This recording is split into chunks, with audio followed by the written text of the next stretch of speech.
Magandang umaga, Pilipinas. Kayo po ay nakasubaybay pa rin sa Panahon TV. Sa punto pong ito, makakapanayam na natin ang isa sa mga weather forecasters ng Pag-asa. Wala pong iba, kundi si Mr. Chris Perez. Good morning po, Sir Chris. Kahapon po naranasan natin itong tropical wave, particular po yung nakaapekto sa Mindanao. Ano po bang epekto nito at origin ng nasabing lagay ng weather system?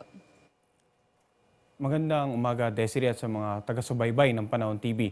Kahapon nga nagsimulang maranasan ng ating bansa ang epekto ng tropical wave or easterly wave na tinatawag natin. No?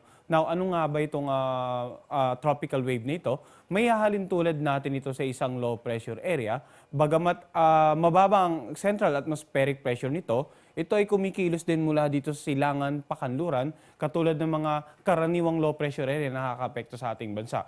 Ang pinagkaiba nga lang nila, sa isang low pressure area, ang kaulapan ay karaniwan mistulang umiikot papunta sa isang pinakang sentro nito. Samantalang sa isang easterly wave or tropical wave naman, ang kaulapan na dala nito ay mukhang nakahilera mula sa hilaga hanggang timog at yun nga kumikilos mula pakanluran or pasilangan hanggang pakanluran. Bagamat parehong dala nito ang mga kaulapan at mga pagkidlat at pagkulog at paulan sa iba't ibang bahagi ng ating bansa sa tuwing makakaranas tayo ng isang tropical or easterly wave.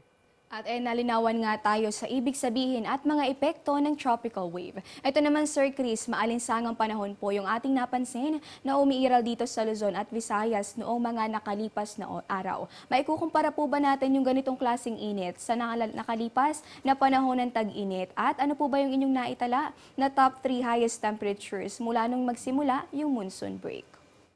Tama ka dyan, Desiree, no? Kapag nagsisimula na karaniwan yung panahon ng tag-init, sa mga buwan ng Marso, Abril, Mayo, papunta nga sa panahon ng tag-ulan, karaniwan nakakaranas po tayo ng mainit at malinsangang panahon sapagkat bukod sa napakataas na naitatala nating mga antas ng temperatura, ay mataas din yung moisture content ng hangin natin or yung mga relative humidity na naitatala natin. So, pag ganitong mga panahon na wala tayong bagyo at wala rin tayong mga ibang large-scale weather system, karaniwan nakakaranas po tayo ng mga isolated thunderstorm sa bandang hapon o gabi. At narito nga yung mga ilan sa mga temperature na naitala natin simula po nung nagkaroon tayo ng monsoon break. Nagkaroon po tayo ng monsoon break noong July 30 na kung saan umiral na yung ridge of high pressure area.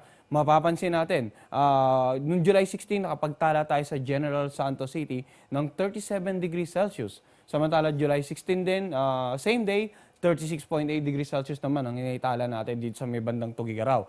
At to cap the top 3 temperature, highest temperature na naitala natin since the monsoon break, nasa Tugigaraw pa rin po ang naitala nating pangatlong pinakamataas, 36.5 noong mga araw ng July 14, 18 at 19. At paalala po natin sa ating mga kababayan na itong mga naitatala nating temperatura, karaniwan na bukod pa sa mainit, idadagdag natin yung relative humidity kaya lalong mas nagiging mainit at mas malinsangan nga yung nararamdaman natin itong mga nagdaang araw at sa mga darating pang araw, lalo na po wala tayong inaasahang bagyo na makakaapekto sa anumang bahagi ng ating bansa.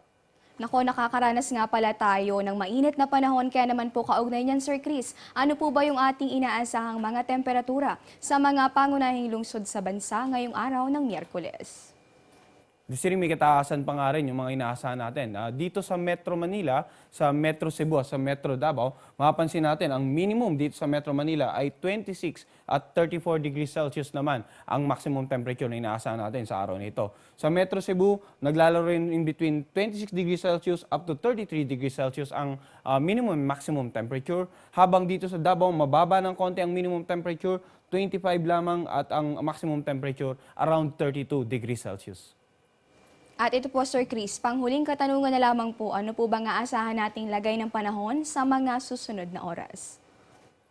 Desiree, dahil nga dito sa umiiral na tropical wave dito sa bandang Mindanao area at ang kaulapan nito ay inaasahan na makakaapekto nga hindi lamang dito sa Mindanao kundi maging dito sa may bandang Eastern Visayas, Northern Mindanao, Caraga, Zamboanga Peninsula, maging dito nga sa lalawigan ng Palawan at Sorsogon, yung mga nabanggit po nating rehiyon at mga lalawigan, asahan na makakaranas ng maulap na kalangitan at mga kalat-kalat na mahina hanggang sa katamtamang pag-ulan at mga pagkidlat at pagkulog. Dito naman sa Metro Manila sa natitirang bahagi ng bansa, patuloy pa rin po tayong makakaranas ng mainit at medyo malinsangang panahon, maliban na lamang sa mga pulupulong dagli ang pag-ulan o pagkidlat at pagkulog, lalo na sa dakong hapon o gabi.